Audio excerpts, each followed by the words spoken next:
année, on mesure donc la maturité des collaborateurs en expérience client, connaissance client. Et puis, à travers ce questionnaire, on essaye de capter un peu les enjeux des collaborateurs, leurs besoins. Et ensuite, on fait des entretiens individuels avec eux. Donc, en fait, moi, chaque année, je vois ce qui bouge.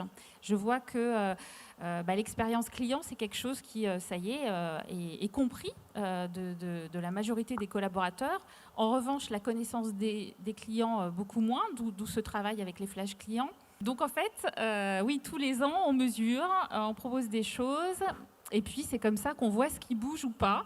Donc voilà, il y a des enjeux prioritaires qui permettent d'être définis, et puis c'est comme ça qu'on ajuste, qu'on affine. Alors après, évidemment, on surveille l'audience. L'audience, par exemple, des flash clients, on voit qu'il y a beaucoup de spectateurs, il y a beaucoup de gens qui regardent en équipe, hein, donc c'est un facteur d'engagement.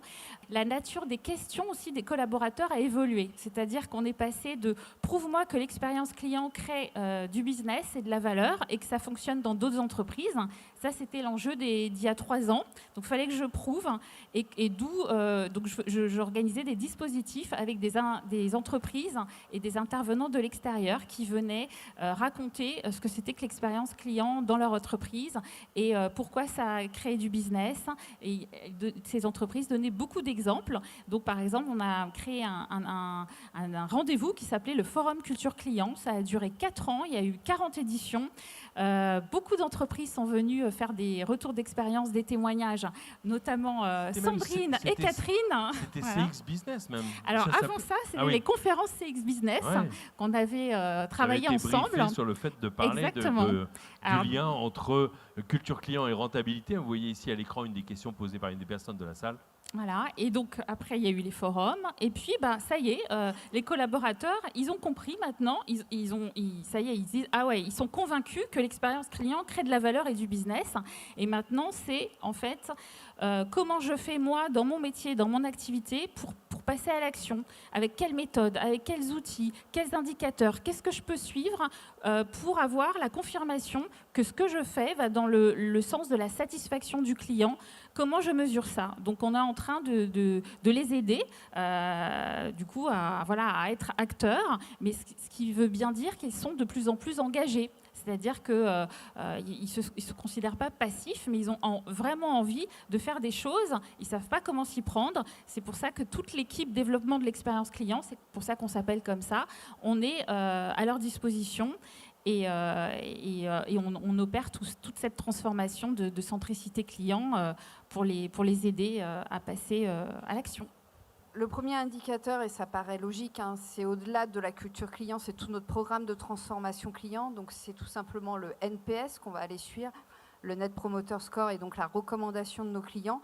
Ça a été très important puisque, comme je vous l'ai dit, hein, tout ça faisait partie d'un programme transformation client. Bien évidemment, ce n'est pas la résultante, hein, le NPS n'est pas la résultante de la culture client. C'est tout le travail qui a été mené par les équipes qui sont au service du client, par les responsables de parcours, les responsables de process, par l'écoute client, par la réclamation, par les CRC, par la gestion. Voilà, c'est vraiment, on a tous été acteurs de cette amélioration-là et de cette transformation client, mais elle a pu être possible grâce à une orientation globale client de l'entreprise et donc une bonne culture client. Au-delà de ça, et là je vais passer très très vite, bien évidemment, je mesure le taux de satisfaction des visiteurs dans la Customer Room et on mesure aussi, bien sûr, le taux d'audience de tous nos événements culture client et nos prises de parole sur la culture client.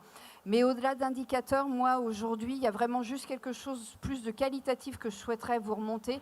Je n'ai pas eu le temps de vous en parler, mais j'ai un réseau d'ambassadeurs culture client où, en fait, les collaborateurs se proposent, en plus de leur fonction d'être ambassadeurs culture client, pour faire des visites dans la Customer Room ou pour porter la bonne parole sur la culture client et donc sur le client. Et là, aujourd'hui, j'ai de plus en plus de personnes qui ont envie de devenir ambassadeurs. Donc, pour moi, c'est aussi signe de réussite du système. Voilà. Merci pour le partage de ces indicateurs, Catherine. Sur les indicateurs, on va suivre le NPS également, le taux de satisfaction des clients et également le taux d'effort. Alors le taux d'effort, moi, c'est un indicateur que j'aime bien, puisque pour moi, je trouve que c'est l'indicateur le plus concret, puisqu'on va mesurer le taux d'effort en fait sur l'ensemble de nos parcours donc l'effort fourni par les clients et bien évidemment, hein, plus on fait des projets en fait qui ont pour objectif de simplifier en fait les parcours des clients, plus on voit que le taux d'effort des clients en fait diminue. Et typiquement, depuis le lancement de SNCF Connect, on voit que on a un taux d'effort qui a vraiment en fait diminué, que ce soit sur l'achat de billets, la consultation de commandes et sur d'autres fonctionnalités. Donc ça, c'est quelque chose voilà, qu'on suit avec attention. Et après, par rapport à nos dispositifs en fait, en interne, bien évidemment, on va regarder le taux de consultation en fait, de nos lettres d'information voix du client et satisfaction client.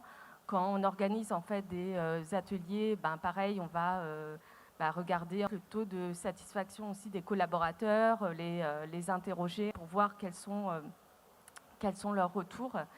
Et pour nous, voilà, on est satisfait quand on voit justement que du coup les résultats sont de plus en plus positifs et surtout qu'on a de plus en plus aussi de demandes de participation à des événements. Ça veut dire que la culture client se développe.